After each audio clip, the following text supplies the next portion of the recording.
ये हरित क्रांति है, एक बार देख लेंगे। क्या? हाँ, तो हरित क्रांति में देख लिए थे क्या कि हरित और क्रांति। हरित मतलब क्या था कि इसमें देखे थे दो टर्म, एक हरित एक क्रांति। तो हरित कहने का मतलब क्या था कि जो हरियाली के क्षेत्र में मतलब कृषि के क्षेत्र में क्या आई, परिवर्तित हुई और परिवर्तन रेगुलेशन आया, उसी को कहा गया है क्या, क्रांति। तो ये किस क्षेत्र में था, कृषि के क्षेत्र में, मतलब हरित कृषि के क्षेत्र में था। क्रांति मतलब क्या होता है, क्रांति शब्द का मतलब होता है जिसमें उलूल जुलूल क्या हो, कोई भी कुछ ना कुछ परिवर्तित हो और परिवर्तन आ जाए, वही आपका क्या कहलाता है, क्रांति कहलाता है। समझ गए, यही ना है। तो यही क्रांति मतलब परिवर्तित। तो हरित क्रांति मतलब क्या हो गया कि कृषि के क्षेत्र में परिवर्तन आ गया। कृषि के क्षेत्र में परिवर्तन करने का मतलब क्या था कि जो उस समय में जब कृषि की गई, तब जब हरित क्रांति के बाद क्या हो रहा था कि एक ही बार क्या हो गया कि उन्नत बीज की किस्म को उत्पादन करने के बाद इससे क्या हो गया कि दोगुना, मतलब कि जो कृषि हुआ वो क्या होने लगा कि दोगुना होने लगे। मतलब कि जो एक गुना हो रहा था, जैसे कि अब क्या है, एक के बार क्या है कि 5, जैसे कि 5 कट्ठा में जितना खेती हो रही है, तो अब उसमें कृषि किए तो पहले कितना हो रहा था, अगर मान ले कि 20 केजी हो रहा था, मतलब कि 1 क्विंटल हो रहा है ना, 100 केजी हो रहा है। तो अब जैसे ही 5 कट्ठा में कितना होने लगा, 200 केजी होने लगे। मतलब कि एक ही बार में कितना लाभ हो गया, दुगुना लाभ होने लगा। किसकी, हरित क्रांति। तो क्रांति मतलब कहा था ना कि परिवर्तित कर दे, तो वही क्या कर दिया गया, परिवर्तित कर दी गई और परिवर्तन हो गया। इसीलिए इसके नाम लगा हरित के क्षेत्र में, कृषि के क्षेत्र में क्या आ गई, क्रांति आ गई। इसमें सबसे ज़्यादा लाभ किसको मिला, तो गेहूं का फसल का, समझ गया। और दूसरा लाभ किसको मिला, तो चावल की खेती का, धान की खेती की। तो अब इसी हरित क्रांति में देखेंगे कि अब विदेश में इसको चालू हुआ। कहते हैं ना, मैक्सिको के उन्नत बीज के क्षेत्र में जो नॉर्मन बोरलॉग जी थे वो किए। और भारत में अगर देखेंगे कृषि क्रांति, तो भारत में कौन, MS स्वामीनाथन से।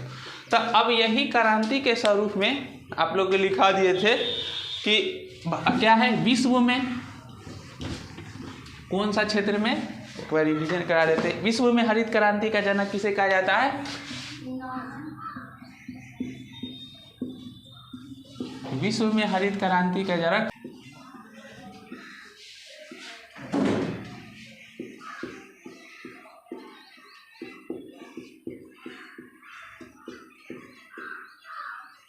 नॉर्मन अर्नेस्ट बोरलॉग, यही थे क्या, विश्व में जो किए सो। अर्नेस्ट नॉर्मन बोरलॉग को माना जाता है, इनका जन्म अमेरिका के आइवे, कहाँ हुआ था, जन्म हुआ वो अमेरिका के कौन सा शहर में, आइवे शहर, अमेरिका के आइवो शहर में हुआ था। क्यों अब ये लिखा दिए गए कि उनको जन्म जो हुआ था, नॉर्मन बोरलॉग के जन्म का हुआ था तो अमेरिका के आइवे प्रांत में। और जो उनका कार्य था, कार्य क्षेत्र, वो कार्य क्षेत्र कहाँ था, तो मैक्सिको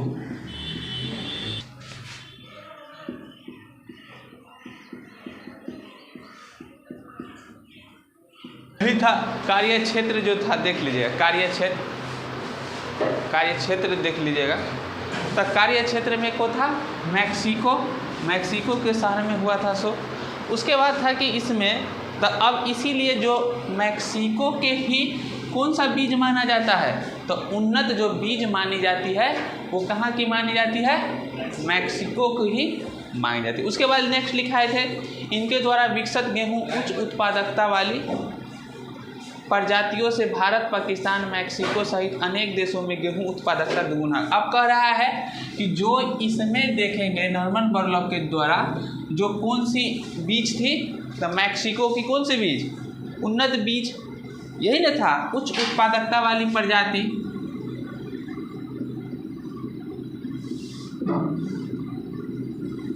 उच्च उत्पादकता वाली प्रजाति था। सो तो यही उच्च उत्पादकता वाला जो प्रजाति था, इस प्रजाति से कौन कौन से देश में जाके जो अधिकतम लाभ हुई, तो जो अधिकतम लाभ हुई वो कौन कौन से देश थे, तो भारत,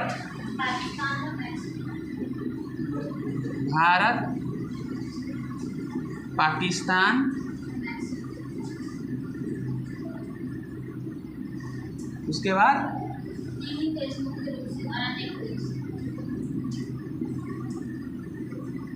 मैक्सिको, और भी अन्य देशों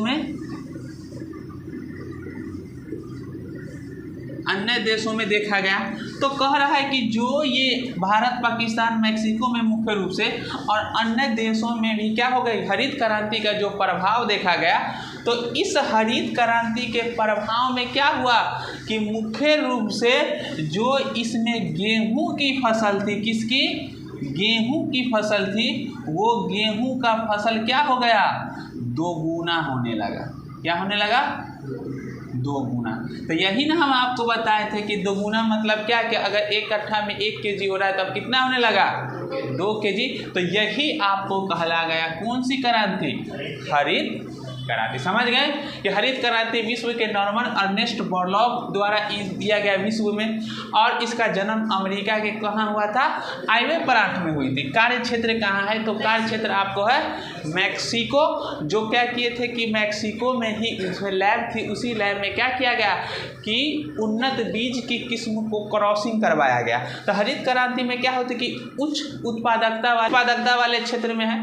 तो उच्च उत्पादकता वाले क्षेत्र में कहने का मतलब क्या था कि उसमें अब क्रॉस मतलब क्या हुआ कि अब हरित क्रांति मतलब समझ गए सिर्फ बीज पे ही नहीं, मतलब अभी बताए थे ना कि बीज मतलब बीज हो, उन्नत किस्म का, फिर सिंचाई की सुविधा हो, परिवहन क्षेत्र हो, विद्युत क्षेत्र हो। तो अब भारत के स्वरूप में देखेंगे यहाँ पर क्या किया गया, पहले कि उन्नत किस्म की बीज से क्या कराई गई, क्रॉसिंग करवाई गई। और उस क्रॉसिंग में क्या होता है कि डीएनए मतलब जो डीएनए है, मतलब कि इस तरह से होती है ना डीएनए, तो इस डीएनए में बीच में क्या हो गया कि एक अलग तरह की डीएनए को सम्मिलित कर दी गई। दूसरा पौधे वाला, तो 2 गो पौधे को सम्मिलित कर दी गई।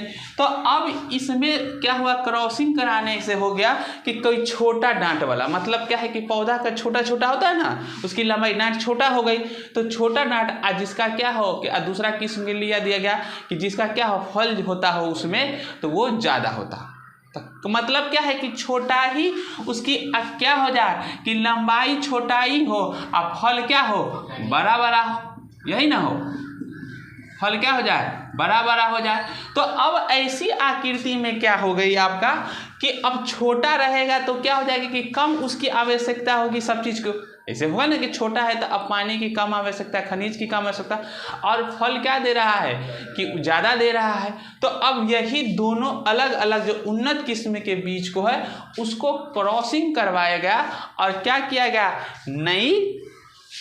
क्या हो गया, नई हाई यील्डिंग सीड्स का क्या किया गया, उपयोग किया गया, जिससे फसल क्या होने लगी, दुगुनी होना चालू हो गए। तो यही सबसे पहले हरित क्रांति का नॉर्मन अर्नेस्ट बोरलॉग ने क्या किए, विश्व में कहेगा तो किनको कहेंगे, नॉर्मन अर्नेस्ट बोरलॉग को ना। तो अब जब ये खोज किए तो इनको बहुत सारा क्या किया गया, अवार्ड भी दी गई, अवार्ड रिवार्ड से नवाजा गया। तो देखेंगे इनका कौन कौन पुरस्कार मिला है, इनको कौन कौन सा, नॉर्मन अर्नेस्ट बोरलॉग को कौन कौन पुरस्कार मिला उसको देख लेंगे।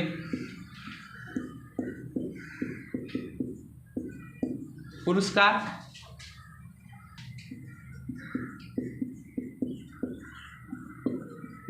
कौन सा पुरस्कार, नोबेल पुरस्कार।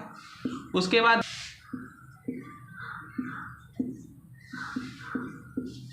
अमेरिकी राष्ट्रपति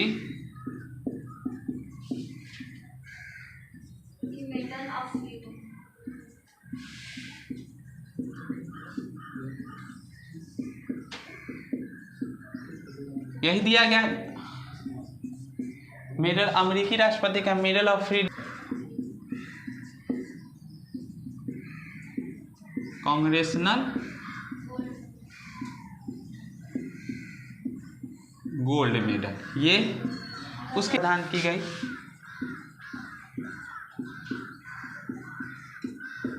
भारत का पद्म विभूषण,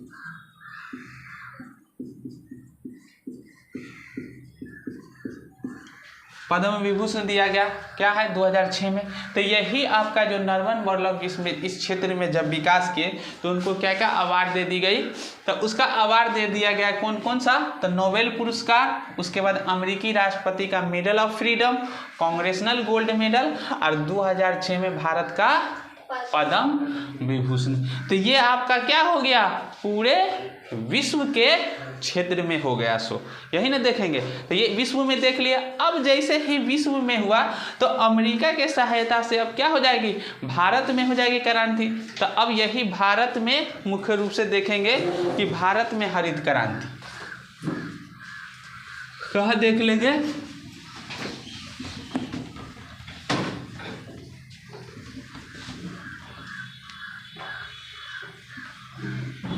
भारत में हरित क्रांति देखेंगे।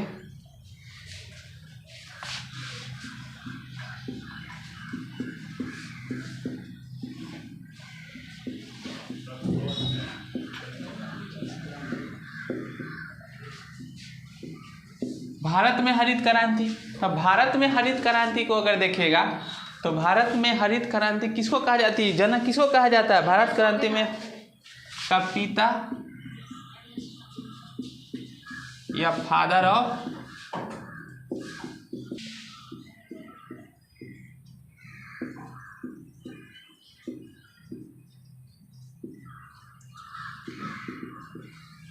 Green revolution. तो अब यही कहा गया है कि जो पिता है father of the green revolution, Bharat के हरित क्रांति, तो ये भारत के हरित क्रांति के पिता कौन कहा,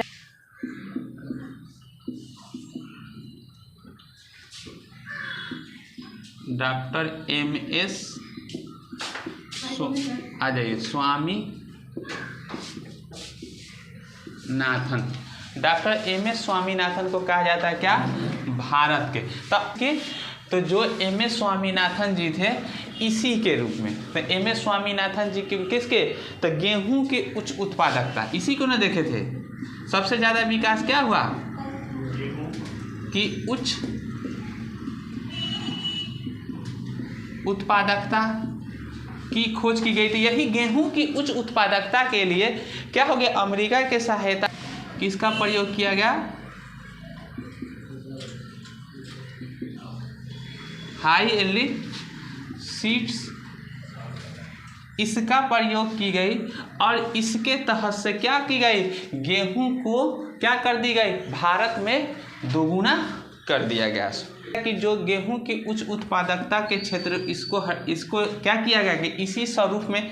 तो अब तो बीज हो गई उन्नत, तो बीज हो गई उन्नत, तो अब बीज के अब सिर्फ बीज ही बो देंगे तो थोड़ी ना होगी, भूमि की उर्वरता शक्ति भी चाहिए, उसके लिए यदि भूमि की उर्वरता के लिए सिंचाई भी चाहिए, सिंचाई के लिए खाद उसमें डाला गया ज़्यादा से ज़्यादा कृषि को उत्पादन करने के लिए। तो अब कृषि की भी आवश्यकता। तो अब प्रश्न ये उठ जाता है कि भारत में हरित क्रांति क्यों लानी पड़ी, मतलब कि हमेशा कोई भी चीज़ आपको जब करनी हो तो उसके पीछे कारण होता है। क्रांति जब भी पढ़ लेंगे कि क्या होती है, आविष्कार क्या है, आवश्यकता की जननी है। आविष्कार क्या है, आवश्यकता की जननी है कि जब तक हमें आवश्यकता नहीं पड़े तब तक कि हम क्या करेंगे, खोज नहीं करेंगे। तो अब भारत में भी क्या हुआ, पहले तो विदेश में, उसके बाद भारत में भी। तो अब भारत में भी इसके लाने के पीछे क्या कारण था कि हरित क्रांति हुई और हरित क्रांति के लिए इतनी खाद, सिंचाई, विद्युत ऊर्जा इस सब का उपयोग किया गया। तो इसका मुख्य कारण था कि अगर पूरा विदेश के स्वरूप में भी देख ले तो वहाँ पे क्या हो, औद्योगिक क्रांति हुई। औद्योगिक क्रांति होने के स्वरूप में क्या हो गया था कि कृषि जो औद्योगिक हो गई, तो औद्योगिक होने के मतलब कृषि का क्षेत्र घटता चला गया और जनसंख्या बढ़ती चली गई। तो अब जनसंख्या जब बढ़ती चली गई तो उसको बैलेंस, हमको तो भोजन देना ही ना होगा, मतलब कि बिना भोजन के कोई कुछ नहीं कर सकता। कहते हैं ना कि जितनी भी ज्ञाने ले रही या दे रही, सबसे पूर्ण आवश्यकता होती है कि पहले उसको आहार होना चाहिए, भोजन मिलने चाहिए, तभी आवश्यकता के बाद अब घटता चला गया।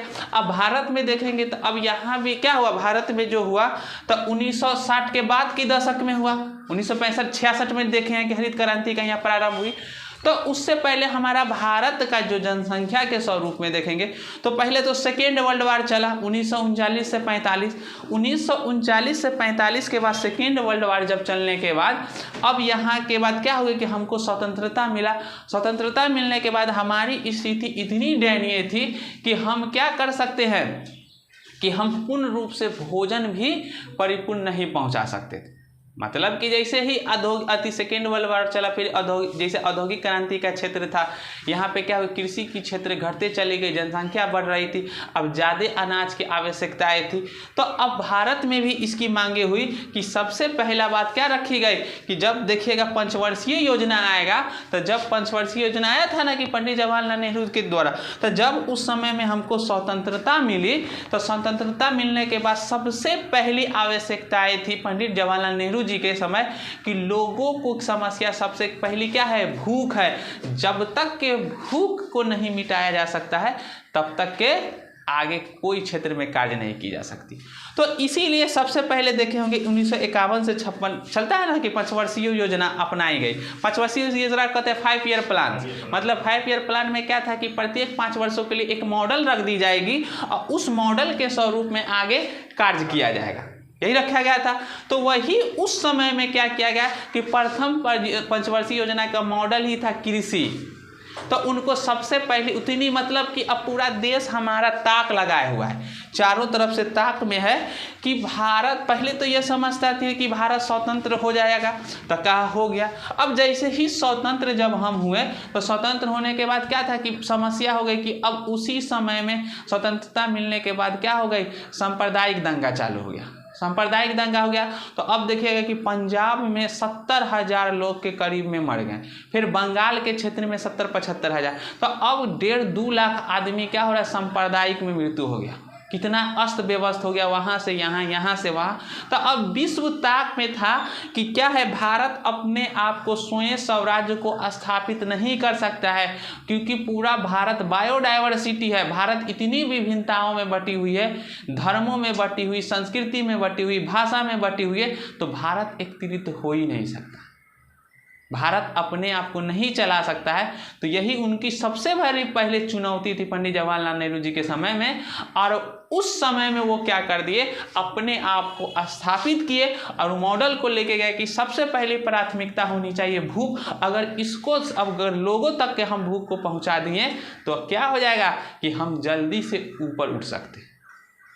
तो यही, क्योंकि जब जानते हैं कि अब हम क्या हुए, ब्रिटेन जब आया तो हमारे पास क्या होता, बहुत सारे कहा कि डेवलपमेंट के भी काम किए। उसके बाद क्या हुआ कि उसके मुख्य उद्देश्य था ज़्यादा से ज़्यादा लाभ कमाना।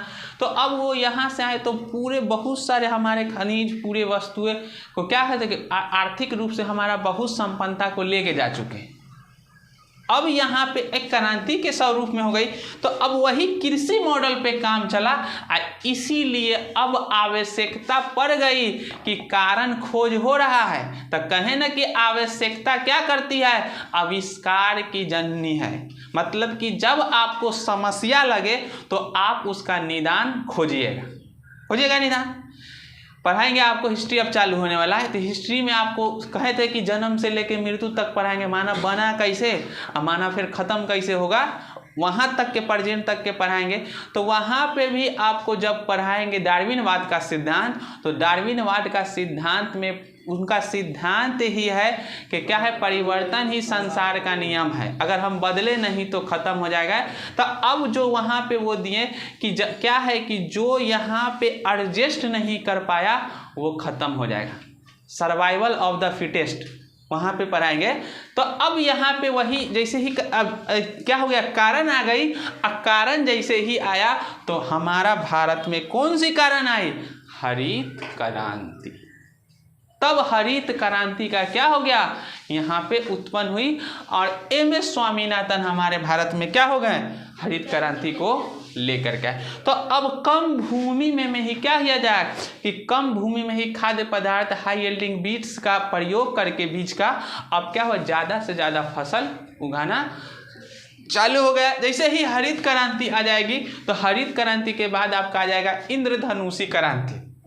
इंद्रधनुषी क्रांति कहने का मतलब क्या हो, अब एक से अधिक क्षेत्रों में विकास था ना इंद्रधनुष क्रांति।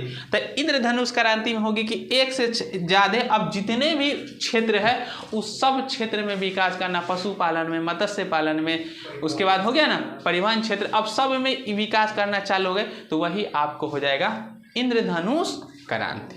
तो समझ गए, कारण होता है हर एक पीछे, हर एक घटना को घटित होने के पीछे क्या होता है, कारण मौजूद होती है, और वही कारण क्या करता है किसी भी आविष्कार का। तो देखेंगे यहाँ पे अब हो गया, यहाँ पे गेहूं की उच्च उत्पादकता हाई यील्डिंग सीड्स का प्रयोग, इसके प्रयोग के बजाय किसके, तो उर्वरकों की शक्ति पर, यही ना किया गया।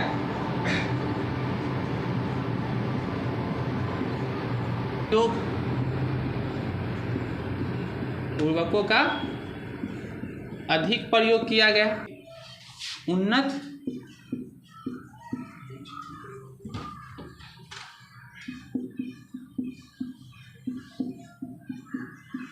बीज कार्यक्रम।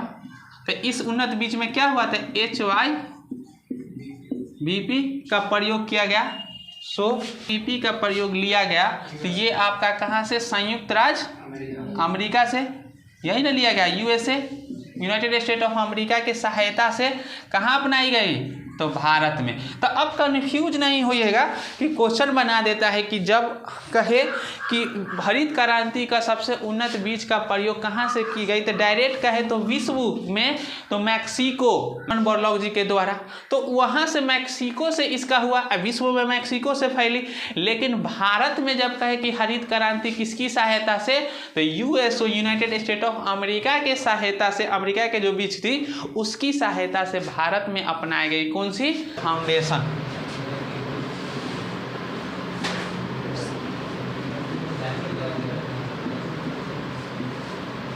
रॉकफेलर फाउंडेशन, यही वाला है, रॉकफेलर फाउंडेशन है।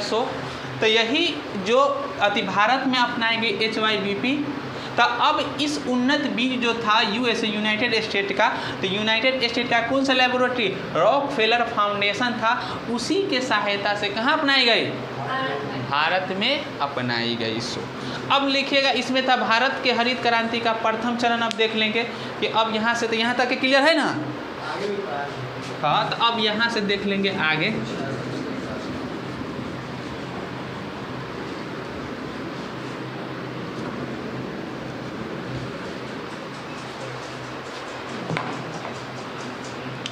भारत में हरित क्रांति का प्रथम चरण,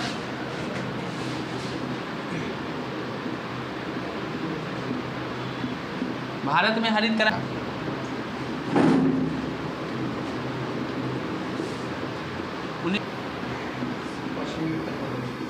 हरियाणा, पंजाब और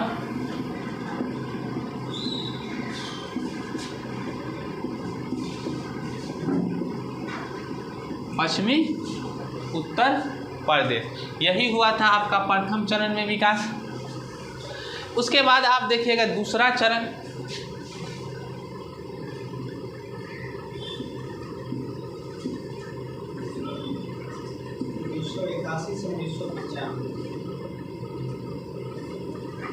उन्नीस सौ 95 तक के दूसरा चरण माना जाता है। इसमें आपको देखिएगा तो कहाँ से कहाँ तक था, क्या है कि अब देश के पहले यहाँ पे रखा गया फोकस, उसके बाद इससे जो भी आगे का क्षेत्र था देश के अधिक क्षेत्रों में विस्तृत कर दी गई, देश की अधिक क्षेत्रों में क्या कर दी गई, विस्तृत कर दी गई।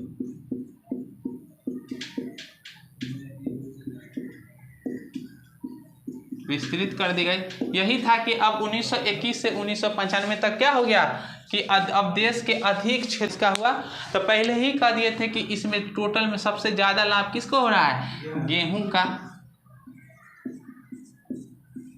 गेहूं का निकला, चावल का। समझ गए? सबसे ज़्यादा किसका हो गया? तो चावल का अति उपज की गई सो थी। सहायता था गेहूं किसका? अमेरिका से। लेकिन जो प्रजाति उन्नत बीज लिया गया वो कहाँ का था? मैक्सिको का। उन्नत बीज कहाँ के ली गई?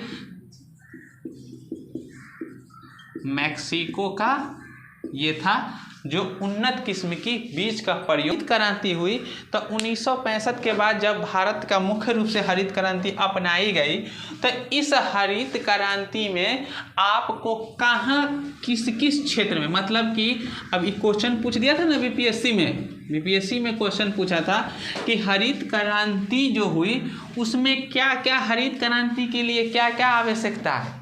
मतलब हरित क्रांति जो आया तो हरित क्रांति में परिवर्तन लाने के लिए उसमें क्या क्या आवश्यकताएं थी? तो उन्नत बीज, सिंचाई। तो अब यही निष्कर्ष दे देता है और उस निष्कर्ष के स्वरूप में हमको बनाना होता है। तो सबसे पहले क्या थी? बीज। तो हरित क्रांति के स्वरूप में होने के लिए उन्नत बीज की, उसके बाद उर्वरक, सिंचाई की आवश्यकता होती है, ग्रामीण विद्युतीकरण। अब जानते थे कि अब उस समय में क्या होता था कि पहले बोर्डिंग बनाई जाती थी अब ग्रामीण क्षेत्रों में। उस ग्रामीण क्षेत्र में क्या होता था कि वो एक ही जगह से पानी की क्या होती थी और उसकी सिंचाई दूर दूर तक पहुंचाई जाती थी। तो अब क्या होती, सरकारी होता था, उसी से सबको पहुंचाती थी खेतों में सिंचाई के लिए। जब अब वहाँ पे जब विद्युतीकरण नहीं होगी तो सिंचाई भी सही से नहीं हो सकती है। तो जैसे ही कितनों उन्नत का हम बीज रोप दे, तब उसमें जब उन्नत बीज को रोप देंगे तो जब उसको सिंचाई उर्वरता ही नहीं रहेगी तो क्या होगा, बीज सही से होगा ही, निकलेगा ही नहीं, फसल हो ही नहीं सकती है। क्योंकि उसके क्या होगा कि पहले कह दिए थे कि सभी फसल को होने के लिए टेम्परेचर सेल्सियस बताए थे ना कि पहले हमारा जो भारत था वो कृषि थी किस पे निर्भर करती थी? मानसून पर। हमारा कृषि मानसून पे था कि अगर वर्षाएं मानसून सही से होगा तो वर्षा होगा, नहीं मानसून सही से होगी तो वर्षा नहीं होगी। मानसून में होगी अब क्या हो कि जो कृषि के लिए जितना टेम्परेचर वो होना चाहिए, समय पे वर्षाएं होना चाहिए। तो अब हम क्या कर दिए, नई तकनीक का प्रयोग कर दिए और जो फसल के लिए जितनी आवश्यकताएं है उतनी आवश्यकता हम क्या कर देंगे, तकनीक से उपयोग कर देंगे। तो हमको क्या हो जाएगा, अब फसल उससे क्या हो सकती है, अच्छी हो सकती है। तो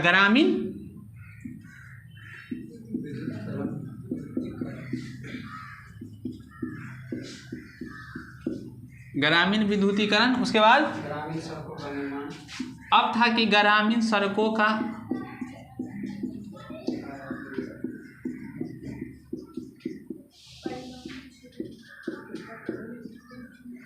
उसके बाद परिवहन, कृषि उत्पादन बढ़ाई गई। परिवहन की सुविधा मतलब कि फसल जब कटाई बुआई जा रही थी एक जगह से दूसरे जगह आसानी से पहुंच सकता। तकनीक, उसके बाद तकनीकों का प्रयोग, मतलब जो जो तकनीक आया है उस तकनीकों का उपयोग।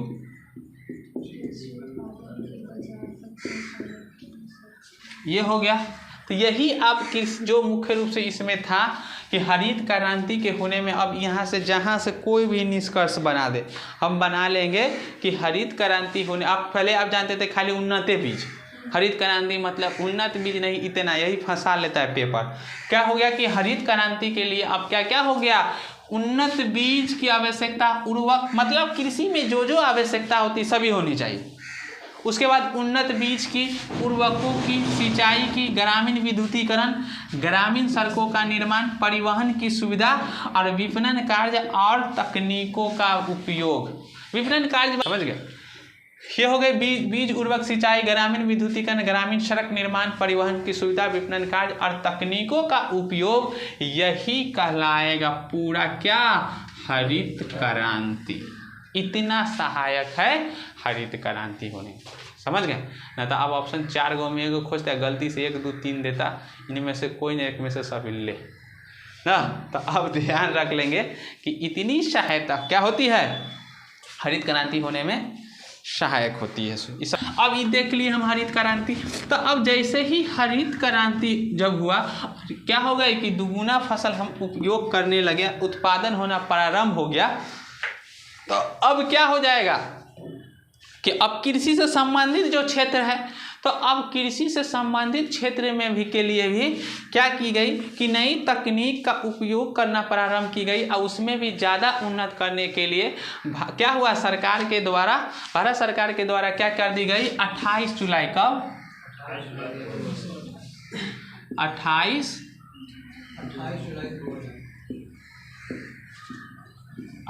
जुलाई 2000 को 28 जुलाई 2000 को क्या आया, तो नई कृषि नीति।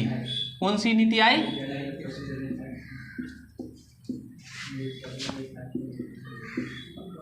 नई कृषि नीति आई। और इस नई कृषि नीति के तहत क्या अपनाया गया, इंद्रधनुष क्रांति। कौन सी क्रांति, इंद्रधनुष क्रांति।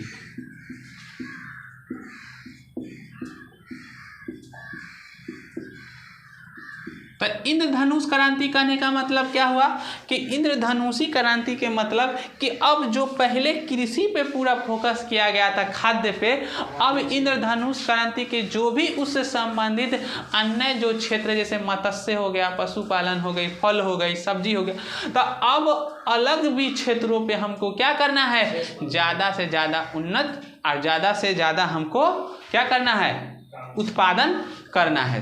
तो अब इस सभी क्षेत्र में किया गया, तो यही इसका नाम दे दी गई इंद्रधनुष क्रांति।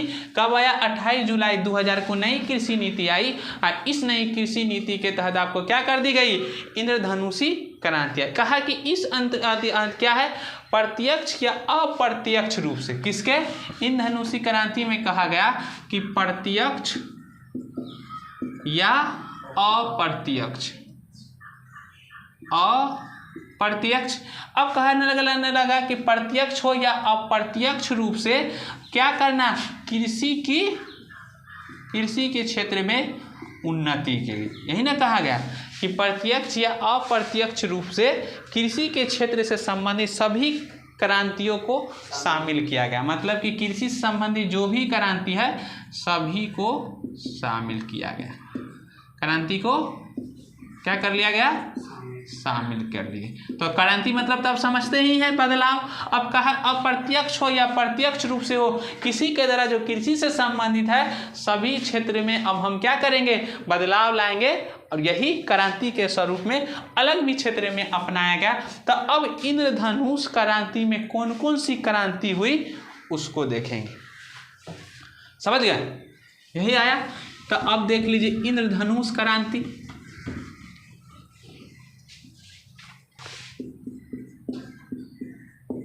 विभिन्न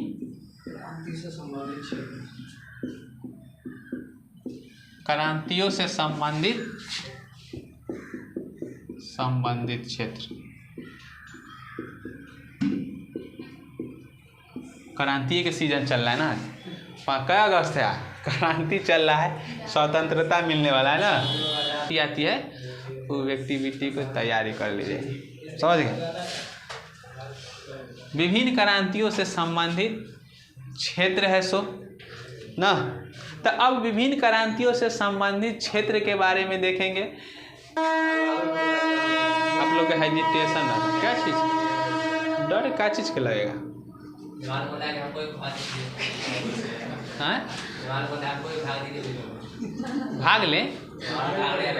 भाग ले क्या चीज़ में। अभी तनका देर के बाद तो प्रैक्टिस होगा ना, तो पहले प्रैक्टिस की तैयारी करके ना, पहले ही बड़े बाद में शर्मसार होने से मतलब है कि यहाँ पर तो नॉर्मल आदमी है, वहाँ तो पूरा समूह रहेगा, तो उससे पहले नहीं यहाँ पर रिहर्सल हो जाए। हर एक चीज़ का रिहर्सल जरूरी होता है, मैच होने से पहले बहुत प्रैक्टिस चलता है।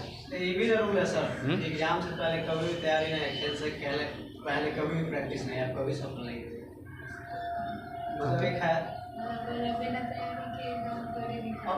अब जो 10 दिन में नहीं किए 1 दिन में थोड़ी कर लीजिएगा, नहीं होगा।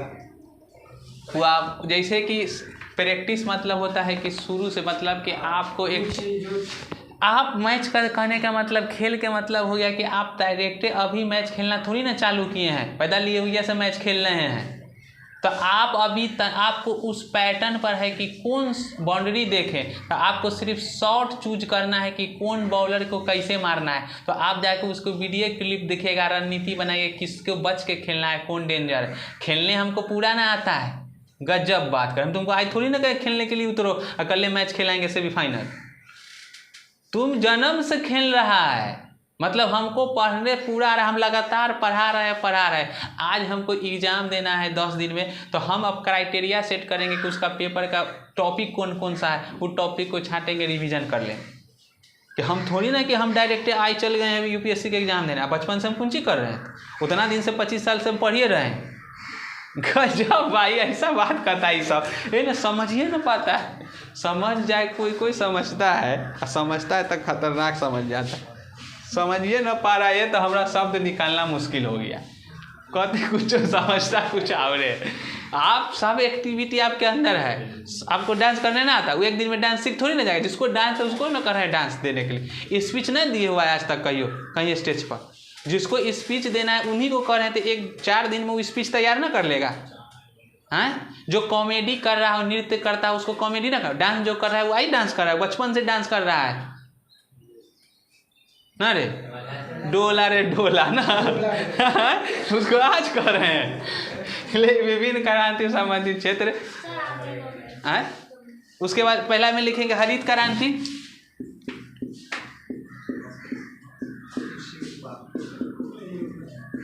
हरित क्रांति।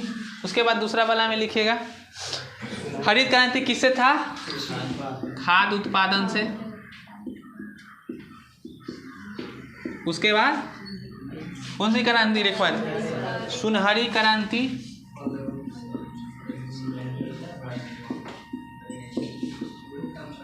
सुनहरी क्रांति कौन सा है?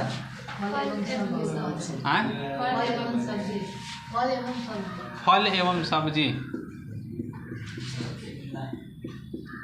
सुनाई कम दे रहा है ना। फल एवं सब्जी। नेक्स्ट भूरी क्रांति।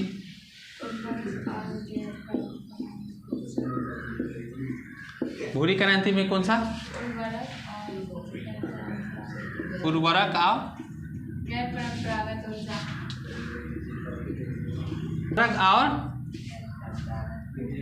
गैर परंपरागत ऊर्जा। नेक्स्ट नीली क्रांति।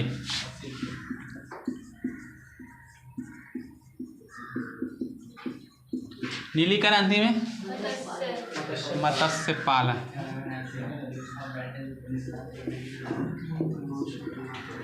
उसके बाद कौन सी क्रांति थी? लाल क्रांति।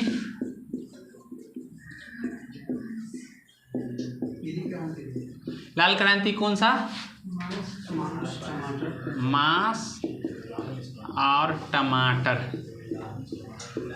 आई मांस टमाटर दोनों बराबर हो गया ना, मांस और टमाटर दोनों बराबर।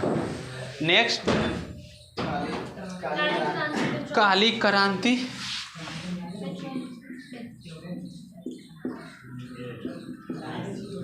काली क्रांति कौन सा है? पेट्रोलियम।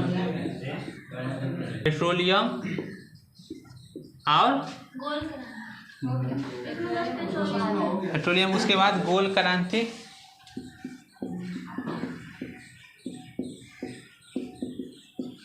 आलू। आलू के है गोल क्रांति। उसके बाद पीली क्रांति।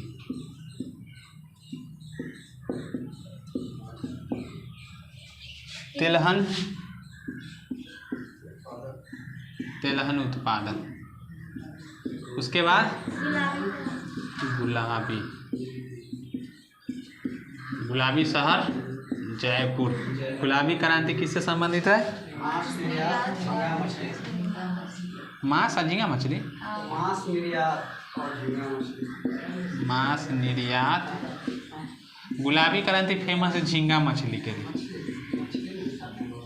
झींगा मछली समझ गए? सब एक क्वेश्चन है, रुकिए ना। झींगा का उसके बाद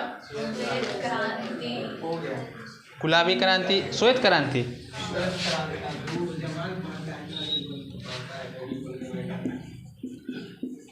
श्वेत क्रांति किससे है? मत्स्य से, दूध से, सॉरी दूध से, मत्स्य से कौन है? नीली क्रांति।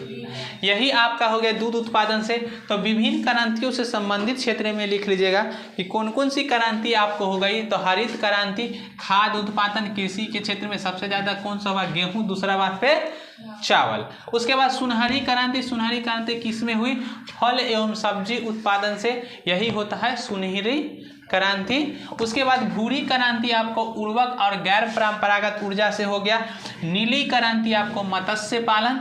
उसके बाद लाल क्रांति मांस और टमाटर से। काली क्रांति आपका पेट्रोलियम से हो गया। उसके बाद आपका था गोल क्रांति, आलू से, गोल होता है ना आलू। पीली क्रांति सब में मिलेगा, आलू मिलता है ना। आलू एकदम सुपर स्टार है, जहाँ जाइए सब चीज़ में आलू मिल जाता है ना, हर एक चीज़ बनता है आलू के आलू। उसके बाद पीली क्रांति तेलहन उत्पादन में। गुलाबी क्रांति मांस निर्यात और झींगा मछली। देखे हैं झींगा मछली को? कैसा लगता है? कुरकुरा।